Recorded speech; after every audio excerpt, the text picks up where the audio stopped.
So hello everyone, welcome back to your channel. Well, आज आप जो सीखने वाले हैं दिस इज हाईली इंपॉर्टेंट जब आप स्टॉक मार्केट में इन्वेस्टमेंट शुरू करना चाहते हैं।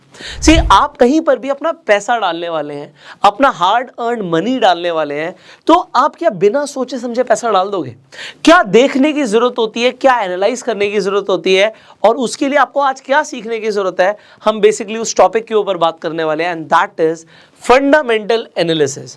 सी, बेसिकली जब आप इन्वेस्ट करना चाहते हैं, दो चीजें इंपॉर्टेंट है। एक है फंडामेंटल एनालिसिस और दूसरी होती है टेक्निकल एनालिसिस। हम अभी आने वाली कुछ वीडियोस के अंदर टेक्निकल एनालिसिस को भी इन डेप्थ सीखने वाले हैं, पर अभी हम बात कर रहे हैं कि आप किस तरीके से किसी भी स्टॉक की फंडामेंटल एनालिसिस करो। अब फंडामेंटल एनालिसिस का शॉर्ट में बताऊं क्या मतलब होता है, इसे कॉम्प्लिकेट नहीं करते। सबसे पहले मुझे देखना है कि भाई जो भी मैं चीज खरीद रहा हूं, क्या वो मुझे सस्ते में मिल रही है या महंगे में मिल रही है। इसका मतलब क्या होता है, वॉरेन बफे बोलते हैं कि आप वैल्यू इन्वेस्टिंग करो। लोग आपको कंफ्यूज करेंगे बड़े बड़े टर्म्स बोल के। देखो, फंडामेंटल एनालिसिस के अंदर लोग आपको गाइड करेंगे कि आप वैल्यू इन्वेस्टिंग करो। अब वैल्यू इन्वेस्टिंग के लिए आपको बहुत टाइम लगाने की जरूरत नहीं है।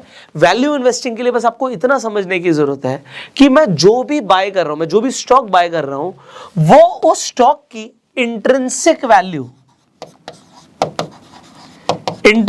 वैल्यू से ऊपर बाय कर रहा हूं या नीचे बाय कर रहा हूं। देखो, दो चीजें होती है, एक होती है वैल्यू और एक होती है प्राइस।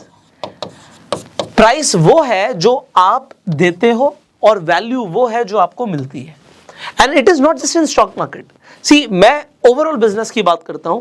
आप कहीं पर भी किसी भी चीज के लिए पैसा देते हो, चाहे आज वो गाड़ी हो या अपना हेयर कट आप करवाते हो। आपने हेयर कट के लिए पैसा दिया और आपको उसके बदले में वैल्यू मिली। अब आपको ये देखना, वैल्यू उस हिसाब से मिली नहीं मिली।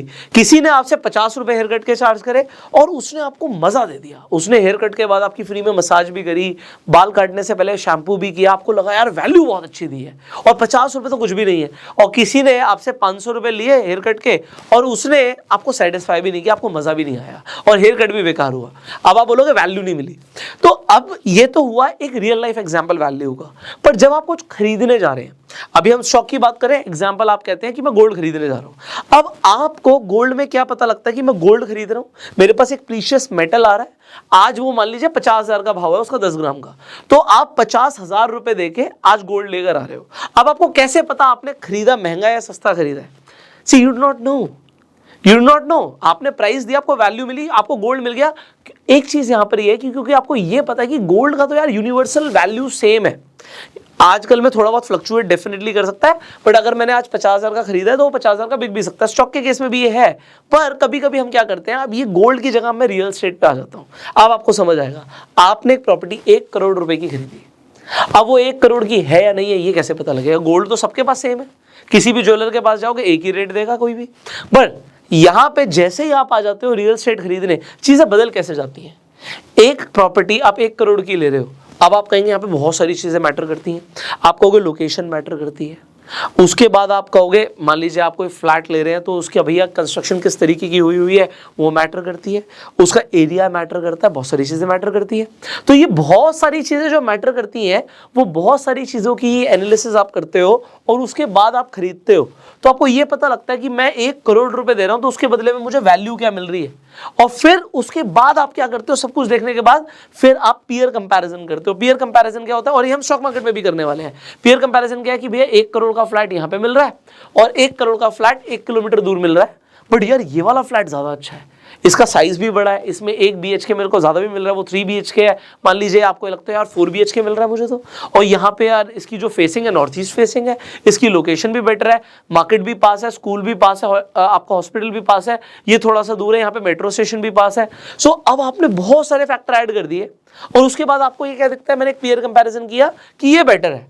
अब आप क्या करते हो, थोड़ा सा और सर्च करते हो, आपको पता लगता है एक और फ्लैट है वो 95 लाख में मिल रहा है और वो बिल्कुल बगल वाली बिल्डिंग में है, बाकी सारी चीजें सेम है।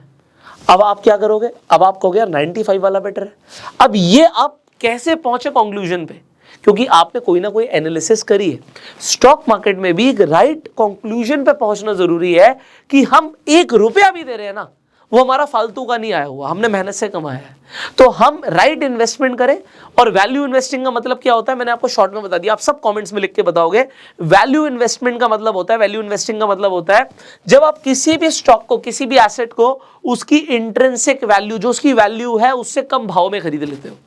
अब आपको एक झटके में, एक क्लिक में पता लग जाएगा। आज मैं इस वीडियो में बताऊंगा आपको कि आप एक सेकंड में चेक कर लोगे कि प्राइस इंट्रिंसिक वैल्यू से ज्यादा में मिल रहा है, कम में मिल रहा है, और ये होती है वैल्यू इन्वेस्टिंग। अब ये फंडामेंटल एनालिसिस का पार्ट 1 है कि हम वैल्यू इन्वेस्टिंग करें। पार्ट 2 क्या है? पार्ट 2 आ जाता है यार, चीज तो ऊपर में मिल रही है, इंट्रिंसिक वैल्यू से ऊपर में मिल रही है, तब भी उसका प्राइस बढ़ता जा रहा है। अब आपको लगेगा यार इंट्रिंसिक वैल्यू से तो कम प्राइस आ ही नहीं रहा, ये किस चीज के ऊपर डिपेंड करता है? अब मार्केट के अंदर कुछ रेशियोज होते हैं। इंट्रिंसिक वैल्यू आप आज खुद से शायद निकालने जाएंगे, आपको थोड़ा सा टाइम लग सकता है, इसीलिए मैंने आपको बोला मैं आपको एक क्लिक में बता दूंगा कि आपको कैसे चेक करना है। ये तो आपको पता लग ही जाएगा अब कि प्राइस जो है वो इंट्रिंसिक वैल्यू से ज्यादा पे है, कम पे है। कम पे है तो मेरे लिए सबसे पहला चेकलिस्ट है कि डन, मैं इसे खरीदना चाहूंगा।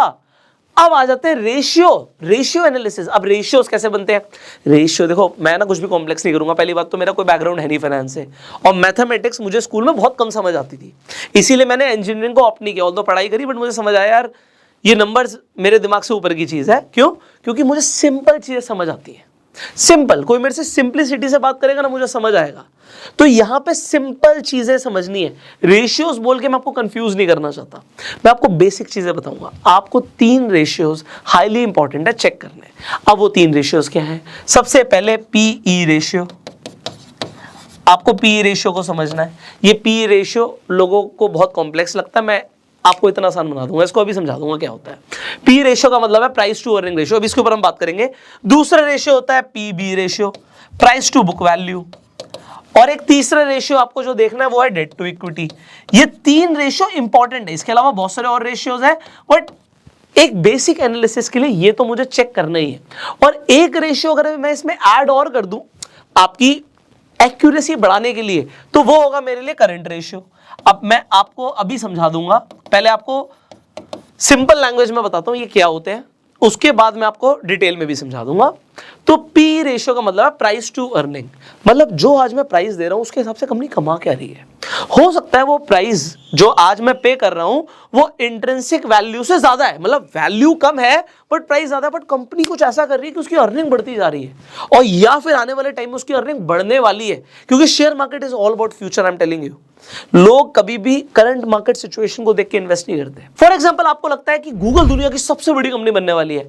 अब अगर आपको ऐसा लगता है, मार्केट को ऐसा लगता है, तो मार्केट क्या करेगा?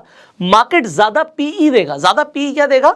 मतलब प्राइस उसका ज्यादा हो जाएगा, क्योंकि एक्सपेक्टेशंस है कि अर्निंग बहुत ज्यादा हो सकती है। अब देखो, पी का मतलब है प्राइस अपॉन अर्निंग। मैं यहां पे लिख देता हूं, फिर इसे हटा दूंगा क्योंकि बहुत कुछ और भी लिखना बाकी है। तो आज अर्निंग कम है और प्राइस ज्यादा है। एग्जांपल के लिए आपको अर्निंग के लिए अर्निंग पर शेयर निकालना पड़ेगा, बट मैं इसे शॉर्ट में बता रहा हूं। मान लीजिए एक शेयर पे कंपनी कमा 10 रही है और उसका प्राइस 100 है, तो पी आ जाएगा 10 का, ठीक है। बट अगर प्राइस हो गया 1000, अब मार्केट ज्यादा पी देता है, कई शेयर्स को देता है, आप टेस्ला को देख लो, अडानी को देख लो, तो ज्यादा पीई देता है मार्केट, क्योंकि लगता है फ्यूचर में अर्निंग बढ़ सकती है। तो आज आपको दिखेगा यार पीई तो हो गया 100 का, बट अगर कल को अर्निंग बढ़ गई, अर्निंग ही 100 की हो गई, तो कल को ये 100 की जगह 10 का रह जाएगा पीई। तो प्राइस आज मार्केट ज्यादा दे सकती है किसी भी स्टॉक को, so this is price to earning. But अब होता क्या है, अगर आपको दिख रहा है प्राइस आपको दिख रहा है 100 का है और अर्निंग पर शेयर है आपका 100 का, पी आ रहा है 10 का, तो इसका मतलब क्या हुआ? शॉर्ट में यार आप कहोगे बिल्कुल देसी लैंग्वेज में बताओ। देसी लैंग्वेज में मतलब यह है कि अगर आप किसी भी कंपनी को पैसा दे रहे हो, अगर आप किसी भी शेयर को खरीद रहे हो, मतलब आप कंपनी को पैसा दे रहे हो और उसका पी 10 का है, तो आप 1 रुपया कमाने के लिए 10 रुपए दे रहे हो। इसका मतलब ये होता है आज आप 1 रुपया कमाने के लिए 10 रुपए दे रहे हो सकता है आपको लगे यार कल को बहुत ज्यादा फायदा हो सकता है आपका, क्योंकि कंपनी की अर्निंग अगर बढ़ गई तो पी और कम हो जाएगा, हो सकता है कंपनी का पी 5 का रह जाए। बट अगर आज आपको दिखता है पीई है 100 का, तो आप देसी लैंग्वेज में मतलब क्या हुआ इसका मतलब ये हुआ कि यार आप 1 रुपया कमाने के लिए 100 रुपए दे रहे हो, इसका मतलब ये हुआ। तो पी जितना कम होगा उतना अच्छा है। ऐसे ही होता है PB ratio, price to book value. अब एक तो हुई कंपनी की अर्निंग बहुत अच्छी है। देखो हर बिजनेस का फोकस क्या होता है, अर्निंग, बट एक होती है बुक वैल्यू। कंपनी के पास है क्या, उसकी वैल्यू क्या, उसके पास है क्या। आज अगर कंपनी को बेचना भी पड़ जाए तो उस टाइम पे आपको क्या मिलने वाला है, तो मैं आपको बता रहा हूं, पीबी रेशियो भी जितना कम होता है उतना अच्छा होता है। इसका मतलब यह है कि अगर उसकी बुक वैल्यू, एग्जांपल के लिए बुक वैल्यू पर शेयर 100 आ रही है और प्राइस भी 100 का है, तो आपका पीबी रेशियो 1 का आ जाएगा। 1 का पीबी रेशियो, 2 का पीबी रेशियो अच्छा माना जाता है। जितना ज्यादा होगा, थोड़ा सा आप कह सकते हो कि जो मार्केट है वो ज्यादा पीबी रेशियो दे रहा, प्राइस ज्यादा हो चुका है बट बुक वैल्यू नहीं है इतनी। ऐसी कई कंपनीज हो सकती है, इंडस्ट्री टू इंडस्ट्री डिपेंड करता है। ऐसी कई कंपनीज हो सकती है जिनकी बुक वैल्यू बहुत ज्यादा ना हो। आईटी कंपनीज के साथ ऐसा होता है, बुक वैल्यू ज्यादा नहीं बट प्राइस ज्यादा है, तो उसके अंदर और भी फैक्टर्स आ जाते हैं। तीसरा होता है डेट टू इक्विटी। अब डेट का मतलब आप सबको पता होगा, लोन, उधार। अब देखो ऐसा है, लोग कहते हैं डेट टू इक्विटी, इसे समझो। डेट टू इक्विटी मतलब कि डेट ऊपर और इक्विटी नीचे। अब कंपनी दो तरीके से पैसा उठाती है, एक होती है तो वो लोन लेके उठा ले या वो शेयर्स बेच के उठा ले। अरे शेयर्स बेच के भी उसने पैसा उठाया हुआ है। Debt to equity is not always bad. क्यों? क्योंकि अगर मुझे मार्केट से पैसा चाहिए एक्सपेंशन के लिए, आज मेरे पास 2 फैक्ट्री थी, मुझे लगानी है 5 फैक्ट्री, और मुझे पता है 5 फैक्ट्री लगा के ना बहुत बढ़िया काम हो सकता है किसी नई चीज में। मान लो आप कहते हो ईवी के अंदर कोई कंपनी आज 2 फैक्ट्रीज है, उसके बैटरी बना रही है, कल को उसे 5 फैक्ट्री लगानी है। अब पैसा तो है नहीं, तो उसके पास 2 इलाज है, या तो शेयर्स बेच के पैसा आ जाए या फिर लोन लिया जाए। क्या लेना सही है? आप कहोगे ये तो डिपेंड करता है, बट ये डिपेंड ये करता है कि हमेशा डेट सस्ता मिलता है, लोन हमेशा चीप होता है, इक्विटी देना महंगा होता है। स्टार्टिंग में आजकल देख लो आप, स्टार्टअप कल्चर चल रहा है, हर किसी को इक्विटी के बदले में पैसा मिल जाए, फंडिंग मिल जाए, फंडिंग मिल जाए। बेसिकली स्टार्टिंग के अंदर लोन मिलेगा नहीं और इक्विटी के बदले में पैसा दे रहे हैं, तो क्या हुआ, आज आप देखिए जिन कंपनीज को बहुत ज्यादा भरोसा होता है ना अपने ऊपर, वो अपनी इक्विटीज जल्दी देती नहीं है। उन्हें पता है यार हम बढ़िया कर रहे हैं। एग्जाम्पल ज़ीरोधा, आप लोगों ने हो सकता है ज़ीरोधा पे अपना डीमैट अकाउंट खुलवाया हो, तो ज़ीरोधा ने इक्विटी दी नहीं। अगर जरूरत होगी एक्सपेंशन की तो लोन ले लेंगे। तो ये मैं आपको क्यों समझा रहा हूं, लोग कहते हैं डेट टू इक्विटी रेशियो कम होना चाहिए, मैं भी यही बोल रहा हूं कि कम होना चाहिए। कंपनी ने पहले इक्विटी देके पैसा लिया हुआ, फिर वो और अगर लोन लेती जा रही है तो वो थोड़ा सा गलत है। बट डेट लेना भी गलत नहीं है अगर डेट की रीपेइंग कैपेसिटी है। तो अगर डेट की रीपेइंग कैपेसिटी है कंपनी के पास, तो लोन लेना गलत नहीं, क्योंकि लोन सस्ता पड़ेगा। अगर आपने, एग्जांपल के लिए मैं ज़ीरोधा की बात कर रहा था, अगर आपने ज़ीरोधा पे अभी तक डीमैट अकाउंट नहीं खुलवाया तो लिंक डिस्क्रिप्शन कमेंट बॉक्स में है, आप आज ही जाके अपना डीमैट अकाउंट खुलवा सकते हैं। अगर आपको शेयर मार्केट में इन्वेस्ट करना है या फिर आपको ट्रेड करना है तो आपको एक डीमैट कम ट्रेडिंग अकाउंट चाहिए होता है। So Zerodha is a market leader, you can open your account. अब यहाँ पर हम डेट टू इक्विटी रेशियो की बात कर रहे थे, इसी पे आ जाते हैं। अब अगर किसी कंपनी का डेट टू इक्विटी रेशियो आपको दिखता है 2 का है या 10 का है या 20 का है, तो इससे क्या पता लगता है? सिंपल लैंग्वेज में बात करेंगे, इससे ये पता लगता है कि कंपनी ने 2 गुना लोन लिया हुआ है जितना उसने इक्विटी से पैसा उठाया हुआ है, तो लोन से डबल पैसा उठाया हुआ है। 10 है तो 10 गुना पैसा उठाया हुआ है। इक्विटी के कंपैरिजन में पैसा दोनों से उठाया हुआ है, पैसा दोनों से उठाया हुआ है, बट इक्विटी के कंपैरिजन में लोन ज्यादा लिया हुआ है कंपनी ने। बट लोन लेना इज नॉट ऑलवेज बैड, ये मैं आपको बता रहा हूं। रीपेइंग कैपेसिटी देखनी है, और उसके लिए जस्ट मैं आपको बताऊंगा, इसके ऊपर थोड़ा सा आपको टाइम देना पड़ेगा, वीडियो लंबी हो सकती है, बने रहो, क्योंकि जो मैं आपको समझा रहा हूं ना, लोगों को ये सीखने में ना बहुत टाइम लग जाता है।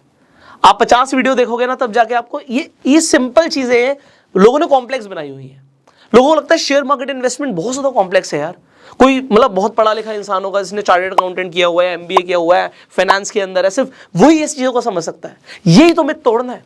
मैं आपको यही बताना चाहता हूं कि मेरा खुद का बैकग्राउंड फाइनेंस से नहीं है, पर मैंने चीजों को जिस तरीके से खुद समझा ना, एक सिंपल लैंग्वेज में हर किसी को समझ आ सकता है, मेरा मानना है। इसीलिए मैं आपके लिए वीडियोस बना रहा हूं, आपको अच्छी लगे तो शेयर भी करना। सो डेट टू इक्विटी रेशियो कम होना चाहिए, ये हमारा आइडियल पॉइंट है। बट हम एक चेक और ऊपर लगाएंगे इसके ऊपर कि डेट कंपनी ने लिया हुआ है बट उसकी रीपेइंग कैपेसिटी क्या है, उसके लिए क्या करना है, I just tell you. Finally current ratio. अब एक करंट रेशियो क्या है? वेल, अकाउंट्स में जो लोग हैं उन्हें सब पता ही है करंट रेशियो क्या होता है, जिन्हें नहीं पता मैं बता देता हूं। Current assets upon current liabilities. आज का करंट हम बात कर रहे हैं, टोटल बात नहीं कर रहे, मतलब आज क्या, अभी हम करंट सिचुएशन की बात कर रहे हैं। करंट एसेट मतलब जिससे तुरंत पैसा आ सकता है, या करंट लाइबिलिटीज मतलब जो पैसा तुरंत देना कंपनी को। तो assets, current assets upon current liabilities, ये फॉर्मूला होता है हमारा करंट रेशियो का।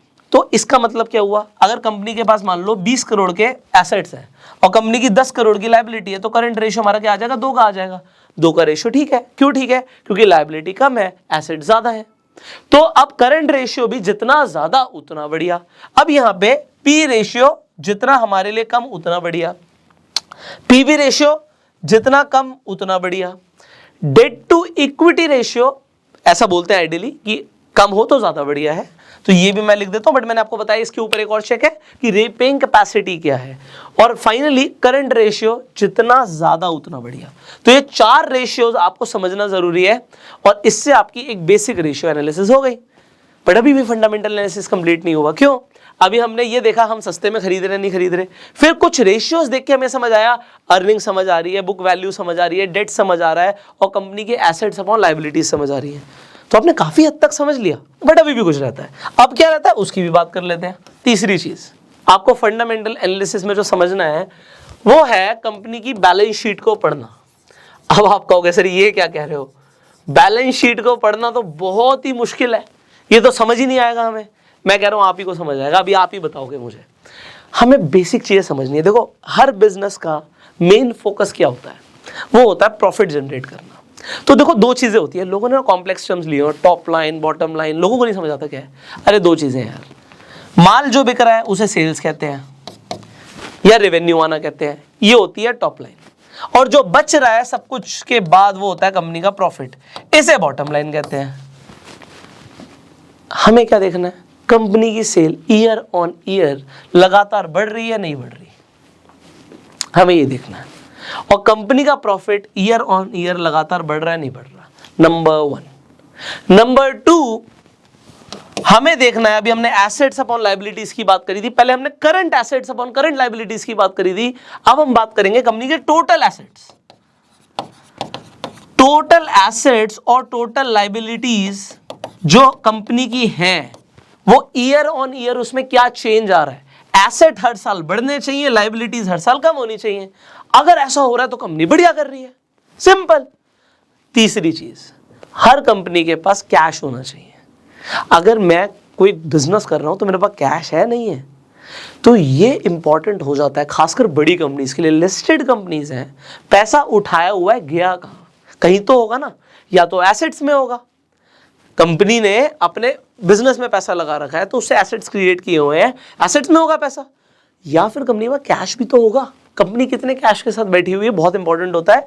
तो मुझे तीसरा कैश फ्लो चेक करना है कंपनी का, cash flow year on year कैसा चल रहा है। अब देखो अगर कंपनी लगातार सेल बढ़ा रही है, प्रॉफिट बढ़ा रही है, एसेट्स बढ़ रहे हैं, लायबिलिटीज कम हो रही हैं और कैश फ्लो बढ़ रहा है, बस इसे ही कहते हैं बैलेंस शीट चेक करना। आपको मुझसे सुन के लग रहा है मुश्किल चीजें नहीं है, ये इजी है यार, कॉम्प्लेक्स है ही नहीं। अगर ये जितना इस स्क्रीन पर लिखा है इसके अलावा मैं कह रहा हूं ये कर लिया, 90% फंडामेंटल एनालिसिस आपने कर ली, इसके बाद जो बची हुई 10% है वो एक्सपर्ट्स को करने दो। एक्सपर्टीज आपको भी आ जाएगी, किसी भी फील्ड में 5 साल देने हैं और आपको भी एक्सपर्टीज आ जाएगी। अब यही काम आप 5 साल तक करते रहोगे, आप एक्सपर्ट बन जाओगे। बट मैं आपको एक बात बता रहा हूं, अगर आपने ये सब चेक कर लिया 90% टाइम आप गलत नहीं हो सकते, मैं आपको बता रहा हूं ये चीज। इसके साथ साथ हम डेफिनेटली टेक्निकल्स को ऐड करेंगे। कुछ लोग क्या करते हैं, फंडामेंटल एनालिसिस सिर्फ फंडामेंटल्स देखते हैं, कुछ लोग सिर्फ टेक्निकल्स देखते हैं। मैं कहता हूं जब दोनों अगर हम सीख सकते हैं तो दोनों को समझ के इन्वेस्ट करेंगे। आपको क्या लगता है, अगर टेक्निकल एनालिस्ट कहते हैं कि और टेक्निकल एनालिसिस से बढ़िया कुछ है ही नहीं, कहते हैं ना भाई, कहते हैं प्राइस भगवान है।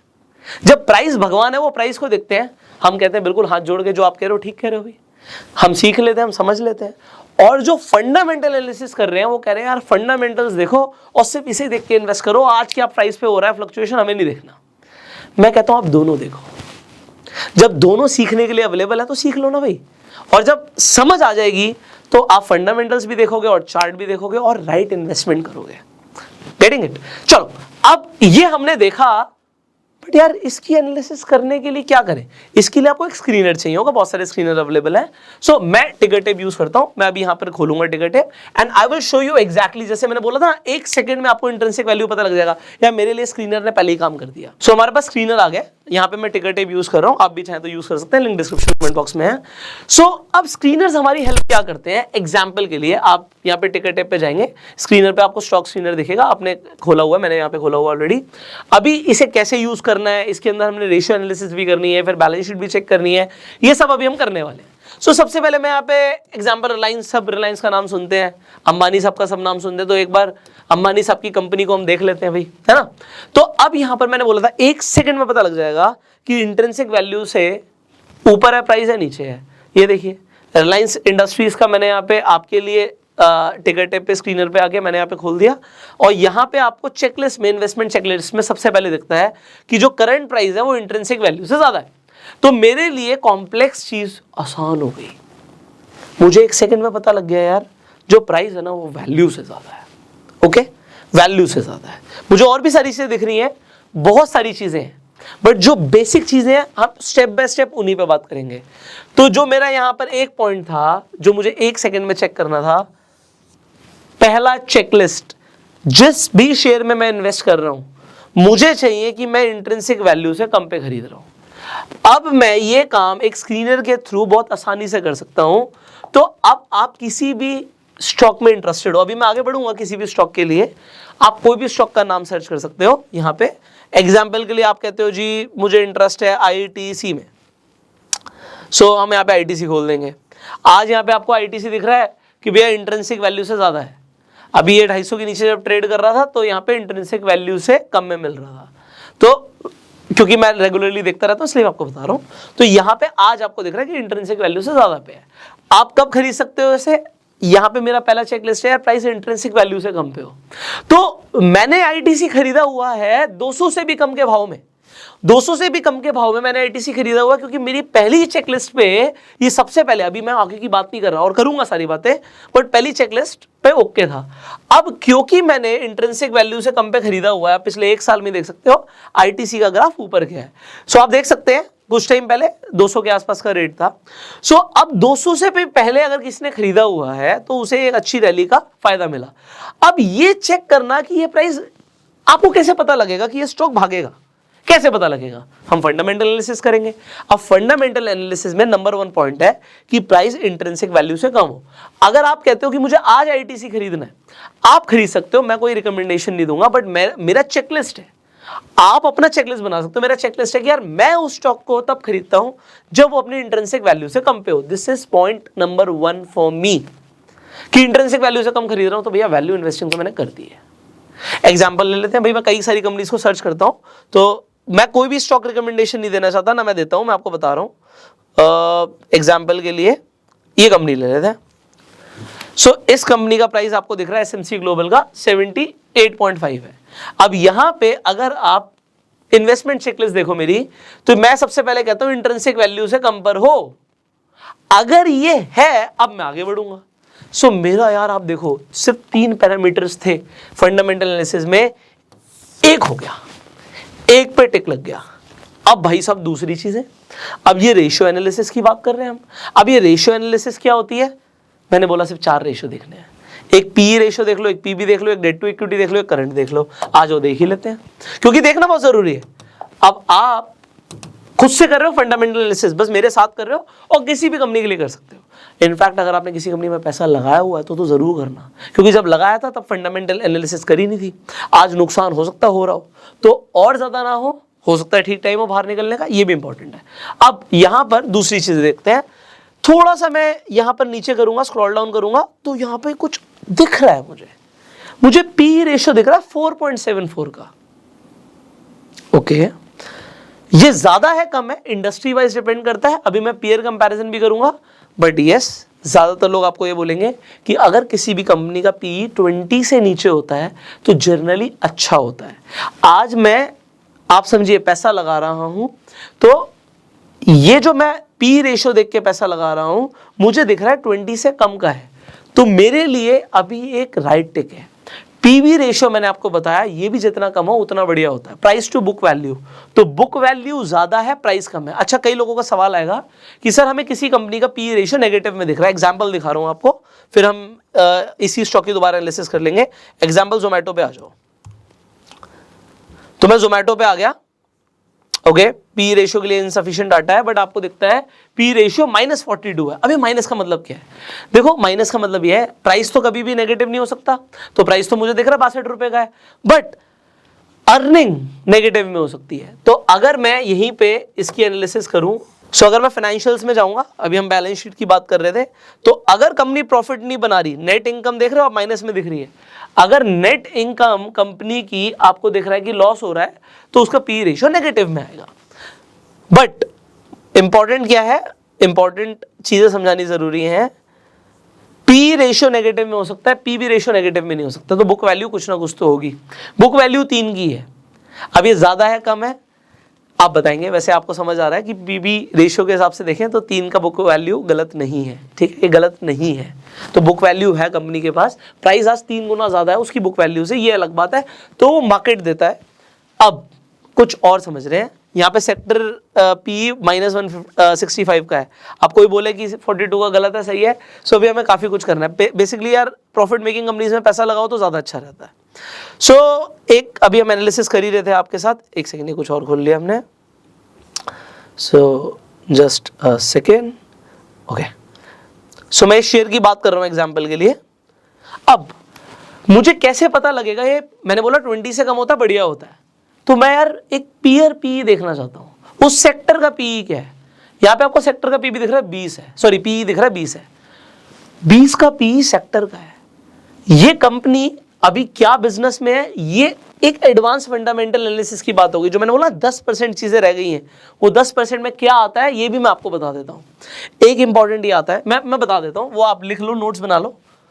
सारा तो मुझे भी नहीं पता, मैं आपको क्लियर बोल सकता हूँ, मैं कोई एक्सपर्ट नहीं हूँ, बस जितनी चीजें मुझे समझ आती है मैं आपको वो बता सकता हूँ। आपको क्या देखना होता है, सबसे पहले उस कंपनी का बिजनेस क्या है, उस बिजनेस की एक्चुअल में मार्केट में नीड है भी नहीं है। फिर आपको उस बिजनेस का फ्यूचर पर्सपेक्टिव देखना होता है कि फ्यूचर में वो बिजनेस कैसा करेगा। एग्जांपल, आप कोल इंडिया लिमिटेड की बात करते हो, तो आज वो बिजनेस क्या कर रही है, पब्लिक सेक्टर की कंपनी है, आपको समझ आ रहा है, तो गवर्नमेंट की कंपनी कोल इंडिया की बात कर रहे हैं हम, आज उनका बिजनेस कोल के ऊपर डिपेंड करता है, बट आने वाले टाइम में लोग रिन्यूएबल एनर्जीज के ऊपर ज्यादा जा रहे हैं। तो एक अभी उसकी भी एनालिसिस मैं करने वाला हूं, तो मुझे फ्यूचर भी देखना है। अगर आप फ्यूचर ओरिएंटेड की बात करोगे, अडानी ग्रीन का शेयर भाग रहा है क्योंकि लोगों को दिख रहा है फ्यूचर है, टेस्ला का शेयर भाग रहा है क्योंकि लोगों को लगता है फ्यूचर है। तो बिजनेस क्या है, उसकी जरूरत कितनी है, भाई गाड़ी बनाती है टेस्ला, गाड़ी तो मारुति भी बनाती है, बट टेस्ला बहुत ज्यादा हाइप्ड क्यों है, क्योंकि फ्यूचर आपको देखना जरूरी होता है। ये कुछ चीजें आपको देखनी है। दूसरा, वो कंपनी जो भी कर रही है उसकी उस बिजनेस के अंदर मोनोपोली है या नहीं है। अगर कोई भी कंपनी बिजनेस कर रही है उसकी मोनोपोली है, एग्जाम्पल आईआरसीटीसी की बात करो, दूसरा कौन है भाई मार्केट में। अगर हम ट्रेन की बात कर रहे हैं, रेल की बात कर रहे हैं, तो इस बिजनेस के अंदर इंडिया के अंदर आईआरसीटीसी और कोई है ही नहीं, तो ये मोनोपोली बिजनेसेस हो जाते हैं। ठीक है, तो मोनोपोली बिजनेसेस को डेफिनेटली एडवांटेज मिलती है। तीसरी चीज क्या देखनी होती है, कॉम्पिटिटर्स। भाई ऐसा ना हो कि कंपनी का जो कॉम्पिटिटर हो ना वो इतना तगड़ा हो, इतना तगड़ा हो, देखो जिसकी मोनोपोली है वो तो सबसे तगड़ा है, बट अगर आप कोई ऐसे बिजनेस में उसमें कॉम्पिटिटर्स हैं और सामने वाली कंपनी इतनी तगड़ी है कि यार इसे टिकने नहीं देगी। एक एग्जांपल देता हूं, ये कैसे आप देखोगे, एक कंपनी का आपको यहाँ पे मार्केट कैप देखना होता है और दूसरा आपको क्या देखना होता है, सेल्स रेवेन्यू क्या आ रहा है। एक कंपनी का सेल्स और कैश फ्लो, ये दो चीजें बहुत इंपॉर्टेंट है। आपको दिख रहा है एक कंपनी का सेल्स आ रही है 200 करोड़ रुपए की, और एक कंपनी जिसमें आप पैसा लगा रहे हो उसका 20 करोड़ है। अब बाकी सारी चीजें तो इंपॉर्टेंट है ही, जो पहले भी बताया वो भी इंपॉर्टेंट है। और एग्जांपल के लिए इस कंपनी के पास 1000 करोड़ का कैश पड़ा हुआ है और उसके बाद 15 करोड़ का कैश पड़ा हुआ है। तो होता क्या है, जिस कंपनी के पास सेल ज्यादा आ रही है उसके पास नेटवर्क ज्यादा होता है, उसके कनेक्शन ज्यादा होते हैं। इंडिया के अंदर वैसे अब इसे आप समझ लेना खुद ही, पॉलिटिकल सपोर्ट नाम की भी एक चीज होती है। तो जिस बिजनेस के साथ अगर थोड़ा सा ऐसा हो गया तो शेयर्स भागते हैं। ठीक है, ये आगे की एनालिसिस है। आपको देखना है जो बिजनेस चल रहा है उसे कौन सी पार्टी के साथ थोड़ा सा कनेक्शन है, तो आप समझ रहे होंगे। ऐसे ग्रुप ऑफ शेयर्स भी है जो बहुत तेजी से भाग रहे हैं, बट इसे हम सब इनडायरेक्टली रख सकते हैं, डायरेक्टली हम बात नहीं कर सकते। But yes, political support it is not just in India, all over world. तो अगर कोई भी बिजनेस ऐसा है जिसे कहीं ना कहीं थोड़ा सा भी पॉलिटिकल सपोर्ट है, उस शेयर के भागने की प्रोबेबिलिटी बहुत ज्यादा बढ़ जाती है। और फिर एक कंपनी का 15 करोड़ अकाउंट में पड़ा हुआ है, एक के पास 1000 करोड़ अकाउंट में पड़ा हुआ है, तो अगर वो बिजनेस करने निकलेंगे तो 1000 करोड़ वाला ना 15 करोड़ वाले को कुचल देगा, खत्म कर देगा। तो ये भी देखना जरूरी होता है। बट क्योंकि आप बिगनर हो सकता है ज़्यादातर लोग बिगनर हो, तो आप बस इतना देख लो, ये इंपॉर्टेंट है। क्योंकि अगर आप इस तरीके से इन्वेस्टमेंट करोगे, आप 10 में से 8 बार अच्छी कंपनीज ही चूज करने वाले हो, ठीक है। सो दिस इज इंपॉर्टेंट। मैं अगेन, मुझे फर्क नहीं पड़ता यार मेरी वीडियो लेंदी बनती है, हो सकता है बहुत लिमिटेड लोग इन वीडियोस को देखें, पर मुझे इस चीज से बहुत फर्क पड़ता है, जो लिमिटेड लोग इन वीडियोस को देख रहे हैं ना, उनको वैल्यू मिलनी चाहिए। उनको ऐसा ना लगे यार हम एक वीडियो देखने भी आए थे और टाइम वेस्ट हो गया। उनको ये होना चाहिए यार चाहे 1 घंटे की वीडियो थी पुष्कर की, बट हमें सीखने को मिला। कई सारी वीडियोस हो सकती हैं ऐसी कि जिसमें आप गए और आपको लगे यार मैंने इतना टाइम भी दिया और मजा नहीं आया। तो मेरी वीडियो कोई एंटरटेनमेंट के लिए नहीं है, मैं कोई कॉमेडी नहीं कर रहा यहाँ पे, क्योंकि जो मैं आपको सिखा रहा हूँ ना, आपका पैसा पहले तो बचेगा और फिर बनेगा भी, और बचाना ज्यादा जरूरी है मेरे लिए। वॉरेन बफे का पहला रूल है प्रोटेक्ट योर कैपिटल। तो अब यहाँ पर मैं जो एनालिसिस कर रहा था मैं उसे कंटिन्यू करता हूँ। सो मुझे यहाँ पे दिख रहा है कि यार पी रेशियो 4.74 का है, पीबी रेशियो भी ठीक है 0.89 का है, डिविडेंड यील्ड। अब ये क्या होती है, देखिए अभी यहाँ पर ना अगर आपको समझना है ये सब चीजें, मैंने एक तो रेशियो एनालिसिस के लिए एक डिटेल में वीडियो बनाई हुई है, आई बटन पे लिंक है, आप जाकर उसे देख सकते हैं। तो मैंने ऑलरेडी टाइम लगाया हुआ है, तो शॉर्ट में मैं यहाँ पे बता रहा हूँ क्योंकि ये क्रैश कोर्स के अंदर आप अभी हैं और आपको back to back valuable videos मिलनी है। सो जो हाईली इंपॉर्टेंट है हम उसे डिस्कस कर रहे हैं, इंपॉर्टेंट तो फिर बहुत कुछ है। तो डिविडेंड यील्ड का सिंपल सी मतलब है कि कंपनी डिविडेंड कितना दे रही है। तो अब कुछ लोग बोलेंगे डिविडेंड ज्यादा अच्छा होता है, डिपेंड करता है आप किस तरीके के पर्सन हो। देखो कंपनी ना 2 तरीके से यहाँ पर आपको, एक तो या तो डिविडेंड देगी, अगर वो डिविडेंड नहीं दे रही, एग्जांपल गूगल डिविडेंड नहीं देता, तो अगर गूगल डिविडेंड नहीं देता तो वो पैसे को रखता है क्योंकि उसे लगता है लोगों को पहले ही पता होता कि उनको हम पैसा दे रहे हैं वापस, उसके बाद भी वो कहीं ना कहीं इन्वेस्ट करेंगे। तो अगर उन्हें इन्वेस्टमेंट आता तो हमें क्यों पैसे देते, उन्होंने हमें दे दिया तो हम ही खुद ही इन्वेस्ट करके कंपनी को बड़ा कर देंगे। तो या तो कंपनी अपने पास ही पैसे रखती है कंपनी को बड़ा करने के लिए, उससे कंपनी का शेयर प्राइस बढ़ जाता है। और अगर आप बहुत सारी कंपनीज देखेंगे, आप ओएनजीसी देखेंगे, इंडियन ऑयल देखेंगे, उनका डिविडेंड आपको यील्ड बहुत ज्यादा देखेगा। कोल इंडिया की मैंने बात करी थी, तो कोल इंडिया का डिविडेंड यील्ड, हम कोल इंडिया की बात कर रहे थे तो मैं खोल ही देता हूँ क्योंकि एनालाइज तो आप कर ही रहे हैं। ये देखिए हमने कोल इंडिया की बात करी, अब ये वो 10% वाला पॉइंट यहाँ पे इंपॉर्टेंट है, इंट्रिंसिक वैल्यू से कम पर है भाई। पीई 8.33 का है, इंडस्ट्री पीई 13 का है, कम है। पीबी रेशियो 3.30 का, मतलब प्राइस बुक वैल्यू से ज्यादा का है। डिविडेंड यील्ड, डिविडेंड बहुत अच्छा दे रही है कंपनी, 7.25% का है। बट मैं इन्वेस्ट करूं ना करूं, अब यहाँ पे आपका, अभी हम आगे की भी बात करेंगे, अभी बैलेंस शीट की भी बात करनी है, और भी चीजें हैं, पर इंपॉर्टेंट क्या था, पहले बिजनेस भी देखना है, वो बिजनेस कर क्या रही है, उसकी जरूरत कितनी है, आने वाले टाइम में फ्यूचर पर्सपेक्टिव क्या है। ये थोड़ा सा एक लेवल ऊपर है, बट आपको खुद देखना है, अदरवाइज आपको कोल इंडिया की बाकी के फाइनेंशियल ठीक ठाक लगने वाले हैं।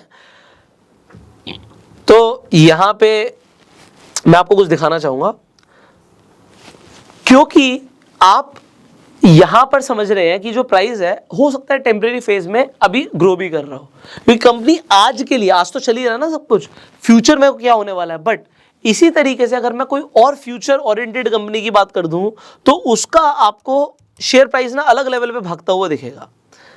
So example Adani green energy. अब आप यहां पे कहते हो इसे देखते हुए या इसे देखते हुए, ओके, सो प्राइस कहां पे 66 रुपीज था और इसने हाई जो मारा हुआ है वो आपको दिख रहा है भैया 3000 रुपए का मारा हुआ है। तो आपको दिख रहा है इंट्रिंसिक वैल्यू से इस वक्त बहुत ज्यादा है, तो इन्वेस्टमेंट तो मैं आपको बिल्कुल सजेस्ट नहीं कर रहा, बस मैं आपको एक पॉइंट बता रहा हूं, जो मैंने आपको पॉइंट बताया था। पी रेशियो देखिए 674 का है, 674, और इंडस्ट्री पी 27 का है।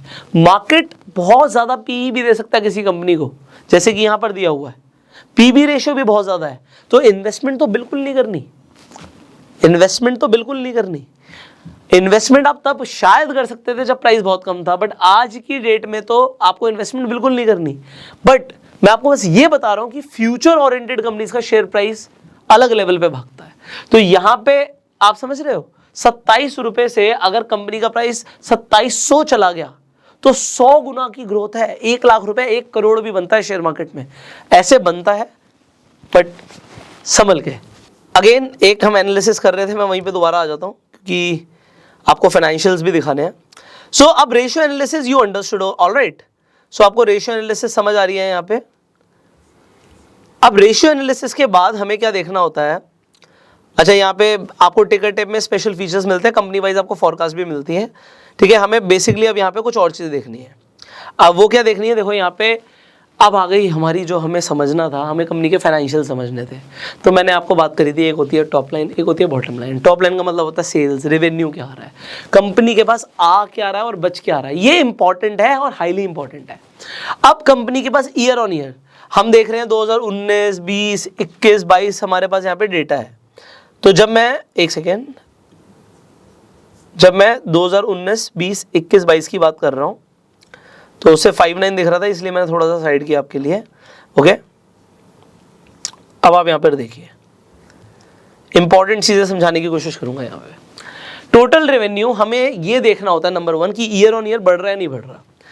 2019 में ऑलमोस्ट 750 करोड़, 759, 784, फिर 908, 1100 और अभी तक आपको दिख रहा है 1140।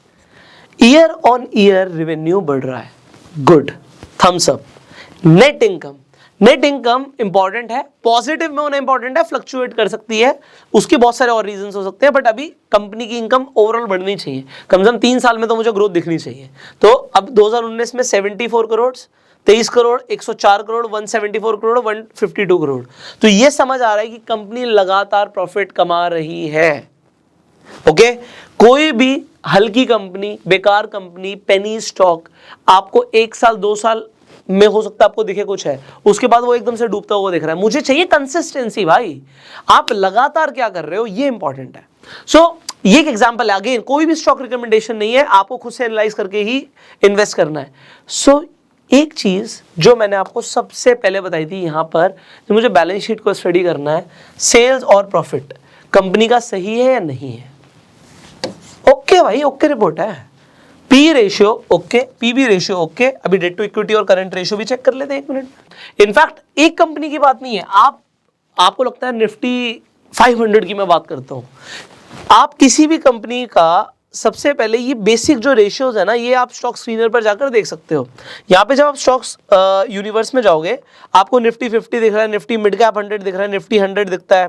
आप निफ्टी 500 के अंदर भी अगर आप देखना चाहते हो, मैंने यहाँ पे निफ्टी 500 सेलेक्ट किया हुआ है, सो आप यहाँ पे फिल्टर डाल लो। आपको मैंने बोला कि हमें यहाँ पर क्या क्या चाहिए, हमें एक डेट टू इक्विटी चाहिए, मैंने लिया हुआ है डेट टू इक्विटी ऑलरेडी, और मुझे एक चाहिए होता है इंटरेस्ट कवरेज रेशियो। मैंने आपको बोला था कि कंपनी की पावर क्या है इंटरेस्ट पे करने के लिए। देखिए इंटरेस्ट कवरेज रेशियो हमने लिया हुआ है, और एक मुझे चाहिए था करंट रेशियो, तो करंट रेशियो भी लिया हुआ है। अब करंट रेशियो मैंने आपको बताया था जितना ज्यादा उतना बढ़िया। सो अब एग्जांपल के लिए मुझे यहां पर देखना है कंपनी का डेट टू इक्विटी रेशियो। अब देखिए यहां पर ऐसी ऐसी कंपनीज है जहां पे डेट बहुत ज्यादा है और इक्विटी के कंपैरिजन में डेट बहुत ज्यादा है। सो डेट टू इक्विटी आपको यहां पर दिख रहा है। एग्जांपल शॉपर्स स्टॉप लिमिटेड की हम बात करते हैं, आपको पता होगा शॉपिंग के लिए जाते हैं, तो यहां पर डेट टू इक्विटी रेशियो आपको 2700 से ऊपर का दिख रहा है, ऑलमोस्ट 2800 के आसपास। उसके बाद करंट रेशियो क्या देखना होता है कि लाइबिलिटी ज्यादा है, एसेट ज्यादा है। सो अगर एसेट ज्यादा होता तो 1 से ऊपर होता, अभी लाइबिलिटी ज्यादा है तो 0.77 दिख रहा है। और इंटरेस्ट कवरेज रेशियो भी हमारा ज्यादा होना जरूरी है, यहाँ पे 0.53 का मतलब जितना इंटरेस्ट लिया हुआ है उसके हिसाब से इनका इंटरेस्ट कवरेज रेशियो ठीक नहीं है। और अगर मैं यहां पे एक छोटी सी एनालिसिस करना चाहूं, कोई भी स्टॉक आपके सामने खुला हुआ है, आपको बेसिक एनालिसिस करनी बहुत जरूरी है। सो आपको दिख रहा है इंट्रिंसिक वैल्यू से अभी प्राइस ज्यादा है, तो आप इस शेयर को नहीं खरीदोगे। देन बिजनेस देखना, फ्यूचर देखना, मोनोपोली देखनी, बहुत सारी चीजें हैं। तो ये आपको कैसे पता लगेगा, मैंने आपको ये बता दिया। अब हम आ जाते हैं फाइनेंशियल्स पे। ओके, एक एग्जाम्पल इसी कंपनी की हम बात कर रहे थे। सो फाइनेंशियल्स में हमने एक चीज समझ ली थी, वो थी सेल्स एंड प्रॉफिट।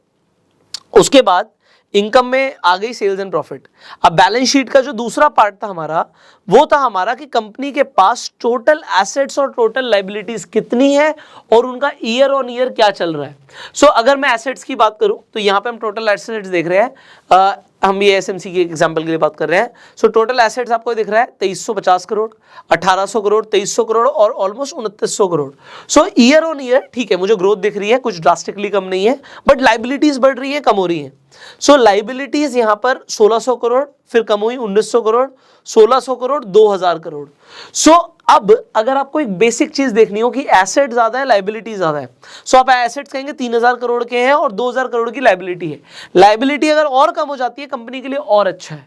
ये एनालिसिस है, अगेन आपको खुद से चेक करना आप जिस भी कंपनी में पैसा लगा रहे हो। सो फिलहाल के लिए again a green list, because green check है यहाँ पे, एसेट ज्यादा है, लाइबिलिटीज कम है, बट अगर लाइबिलिटीज बढ़ गई तो एकदम से मेरे लिए क्रॉस लग जाएगा, ठीक है। तो मुझे ऑल द टाइम चेक करना होता है। आप जिस भी कंपनी में इन्वेस्ट कर रहे हो, सी शेयर का प्राइस आपका ऊपर जा रहा है, आप कुछ नहीं चेक करोगे, आपको चेक तब करना है जब आपको ये देखना है कि कम हो रहा है, क्या हो रहा है। अगर कम हो रहा है तो एक और इंपॉर्टेंट चीज आ जाती है जो कि होती है प्रमोटर की प्लेजिंग क्या है। अब ये प्लेजिंग क्या चीज आ गई? प्लेजिंग का मतलब होता है, देखो जो प्रमोटर्स होते हैं, मतलब प्रमोटर का मतलब क्या होता है, देखो कंफ्यूजिंग टर्म्स हैं ये सब। अब हम क्या करते हैं, हम जब कोई बिजनेस शुरू करते हैं तो हम अकेले होते हैं। किसी ने कोई मिठाई की दुकान खोली तो वो खुद चला रहा है ना, यहाँ पे टेक्निकल टर्म में उसे प्रमोटर बोल देते हैं। मतलब जिन्होंने कंपनी शुरू करी है वो प्रमोटर्स हैं, उनके पास इक्विटी होती है, उनको होल्डिंग्स होती है शेयर्स की। अगर वो चाहे तो अपने शेयर्स एकदम से बेच भी सकते हैं या उसके बदले में पैसा उठा सकते हैं। अच्छा, कोई शेयर के बदले में पैसा कब उठाएगा? जब उसे मार्केट से पैसा नहीं मिल रहा। सो ज्यादा प्रमोटर की जो शेयर्स हैं उनकी प्लेजिंग होना अच्छा नहीं होता। सो यहाँ पे आपको ये भी दिख जाएगा, आप होल्डिंग्स पे जब जाओगे, आप ये स्क्रीनर पे बहुत आसानी से देख सकते हो कि जो प्रमोटर ने जो उसकी होल्डिंग्स हैं वो बढ़ रही है या कम हो रही है, और प्लेजिंग बढ़ रही है या कम हो रही है। इंपॉर्टेंट चीज, पिछले 6 महीने में प्रमोटर की होल्डिंग बढ़ी है, मतलब प्रमोटर अपने ही शेयर खरीद रहा है। कोई बंदा अपने ही शेयर क्यों खरीदता है? क्योंकि अगर उसे लगेगा कि कंपनी में पोटेंशियल है, या इस वक्त ठीक है यार मैंने पहले शेयर्स दिए थे, अब मैं दोबारा अपने ही शेयर्स खरीद लेता हूं। ये बहुत इंपॉर्टेंट चीज है, एडवांस हो रहा है अब ये फंडामेंटल एनालिसिस का एक लेवल ऊपर का वर्जन है, but yes it is important to learn. और अगर प्लेजिंग बढ़ रही होती तो तुरंत रेड फ्लैग आ जाता मेरी तरफ से, बट प्लेजिंग कम हो रही है। प्रमोटर की होल्डिंग्स जो है, जो प्लेज्ड है, वो इनसिग्निफिकेंट है लिखा हुआ है, दिस इज इंपॉर्टेंट। तो शेयर होल्डिंग पैटर्न को देखिए। पहली बात तो अभी इस कंपनी के अंदर, चलो एक और एडवांस लेवल पे जाते हैं। जैसे ही किसी भी कंपनी के अंदर म्यूचुअल फंड्स या फॉरेन इंस्टीट्यूशनल इन्वेस्टर्स एंटर करते हैं, उसका शेयर भागेगा, बहुत तेजी से भागेगा। क्यों भागेगा? क्योंकि जब कोई फॉरेन इंस्टीट्यूशन आके पैसा डालता है, जनरली वो बड़ा पैसा डालते हैं, म्यूचुअल फंड हाउस बड़ा पैसा डालते हैं, शेयर भागता है, और फिर दिखता है उन इस फॉरेन इंस्टीट्यूशन ने या म्यूचुअल फंड हाउस ने इस शेयर में पैसा लगाया हुआ है, तो और लोग भी पैसा लगाते हैं। अगर आप किसी कंपनी का, ये अगेन एग्जांपल आपको खुद से एनालाइज करना है, ठीक है, 4000 से ऊपर आपको कंपनीज दिखेंगी एनालाइज करने के लिए, खुद से एनालाइज करना है। अगर किसी शेयर के अंदर आज की डेट में म्यूचुअल फंड्स नहीं घुसे हुए या फॉरेन इंस्टीट्यूशन नहीं घुसे हुए और बाकी सब कुछ सही दिख रहा है, बाकी सब कुछ सही दिखना इंपॉर्टेंट है। अगर बाकी सब कुछ बेकार दिख रहा है फिर तो ये तो बिल्कुल ही बेकार है, फिर तो वो घुसेंगे ही नहीं। बट आप ये देखो, अगर सब कुछ सही दिख रहा है और आज वो नहीं घुसे, तो आपने उस कंपनी को कब पिक किया है? जब सही समय था। अब एक चीज और देखनी होती है, जिसमें ऑलरेडी घुस जाए उसमें उनकी जो इन्वेस्टमेंट्स है बढ़ रही है नहीं बढ़ रही। फॉरेन इंस्टीट्यूशन इन्वेस्टर्स इसके अंदर सिर्फ 1% उनकी होल्डिंग है और वो लगातार अपनी होल्डिंग बढ़ा रहे हैं, कम नहीं कर रहे, which is very good. Next, promoter की होल्डिंग बढ़ रही है कम हो रही है? 62%, 62.35, 37, 62.95, 63.88 एंड देन 67.39। अभी आपको दिख रहा है कि ये कम नहीं हो रही, ग्रीन साइन होता है ये। और डोमेस्टिक इंस्टीट्यूशंस अभी नहीं घुसे हैं, म्यूचुअल फंड्स नहीं घुसे हैं, इंपॉर्टेंट है। ओके, सो ये भी हमने समझ लिया। आप डेफिनेटली पीयर कंपैरिजन जरूर कीजिए। वो कंपनी जो भी है, एग्जांपल इसके कॉम्पिटिटर्स कौन है, आईसीआईसी सिक्योरिटीज है, आईएफएल फाइनेंस है, एंजल वन है। So basically they are into stock broking. So P ratio बाकी कंपनीज का क्या है, इसका 4 का है, उसका 11 का, 11 का 21 का। पीबी रेशियो सबसे कम किसका है? डिविडेंड यील्ड भी आप चेक कर सकते हो अगर आपको डिविडेंड में इंटरेस्ट है। एंड देन आपको ये भी देखना है कि उसका कंपैरिजन ऑफ प्राइस क्या चल रहा है, ठीक है। तो ये मैंने आपको एक बेसिक आज फंडामेंटल एनालिसिस करना सिखाया। अब आपने जो अभी एनालिसिस करी है, इसके अंदर एक चीज और रह गई थी, वो थी कैश फ्लो। सो अब हमें कैश फ्लो भी देखना है। देखो थोड़ा लंबा है यार, बट बियर विद मी, मैं चाहता हूं कि आपको समझ आए। सो अब इस कैश फ्लो में बहुत सारी चीजें यहाँ पे लिखी हुई हैं। नेट चेंज इन कैश है, आपको बेसिकली फ्री कैश फ्लो देखना होता है, कंपनी के पास फ्री कैश फ्लो कितना है। तो यहां पे 2018 से ही देख लेते हैं 1 मिनट के लिए। सो 2018 में फ्री कैश फ्लो कंपनी के पास कम था, -245 करोड़, 164 करोड़। फिर एकदम से आप देख सकते हो 800 करोड़ का फ्री कैश फ्लो है, फिर 400 करोड़ माइनस में दिख रहा है, फिर 129 दिख रहा है। बेसिकली जितना ज़्यादा हो उतना अच्छा होता है। तो आज हमें दिख रहा है कंपनी के पास 129 करोड़ रुपीस का कैश इन हैंड है, ये कैश फ्लो है कंपनी के पास। अगर कैश फ्लो ये लगातार नेगेटिव जाएगा, it is bad. So I would say it is neutral. तो मैं इसे कोई बहुत ज़्यादा ग्रीन चेकलिस्ट नहीं दूंगा, तो रेड भी नहीं दूंगा, बट इट इज़ न्यूट्रल। अगर ज़्यादा बढ़ेगा ये बहुत अच्छा है। सो आप यहाँ पे आपको बेसिक पैरामीटर समझ आ गए हैं। आई होप आपको एक बेसिक चीज़ समझ आ गई। अब आप किसी भी कंपनी में, आप स्टॉक यूनिवर्स पे आप जाके किसी भी कंपनी में सेम एनालिसिस कर सकते हो, whether it is Bharti Airtel और अडानी और कोटक, वट एवर यू से। सो अगेन अगर आप कहते हो जी मुझे एयरटेल में पैसा लगाना है, इंट्रिंसिक वैल्यू से आपको लग रहा है कि ज़्यादा है प्राइस अभी, तो आपके लिए पहली चेकलिस्ट क्या हो जाती है, नहीं यार अभी नहीं, तो कुछ और देखते हैं, क्योंकि पैसा तो लिमिटेड है ना। किसी के पास भी अनलिमिटेड कैपिटल नहीं है, चाहे वो आप हो चाहे मैं हूं। अगर आपको, अब ये इंपॉर्टेंट है, कहीं से भी टिप आती है ना कल को कि भाई मैं कह रहा हूं इन्वेस्ट कर दे, तो आप अपनी पहले फंडामेंटल एनालिसिस करेंगे फिर इन्वेस्ट करेंगे। बट अब एक और चीज़ है, आज आपने फंडामेंटल एनालिसिस सीख ली, मैं आपको जेन्युइनली बता रहा हूँ, आपको 90% फंडामेंटल एनालिसिस आ गई है। अगर आप मेरे साथ अभी तक बने हुए हैं, you have understood about 90% fundamental analysis in this video. अगर नहीं आई तो मुझे कमेंट करके बताना, फिर कुछ रह गया होगा तो वो भी आपके लिए बनाएंगे। बट अब इंपॉर्टेंट क्या है, इंपॉर्टेंट ये है फंडामेंटल एनालिसिस के साथ हम कंबाइन करने वाले हैं टेक्निकल्स को। आप और खतरनाक तरीके से आगे बढ़ने वाले हो।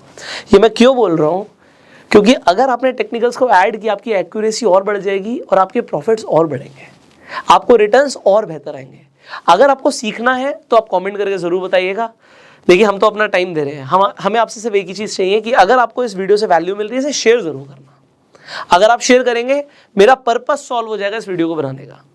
So thank you so very much अपना प्यार देने के लिए। आपके जो भी सवाल है आप कमेंट्स में पूछिएगा। अगर आपके पास अभी तक डीमेट अकाउंट नहीं है, सो शेयर मार्केट में अगर आपको इन्वेस्ट करना है, ट्रेड करना है, आप ज़ीरोधा पे जाकर डीमेट अकाउंट खुलवा सकते हैं। लिंक डिस्क्रिप्शन कमेंट बॉक्स में है। Finally I will see you in the next video. Till that time you go self made.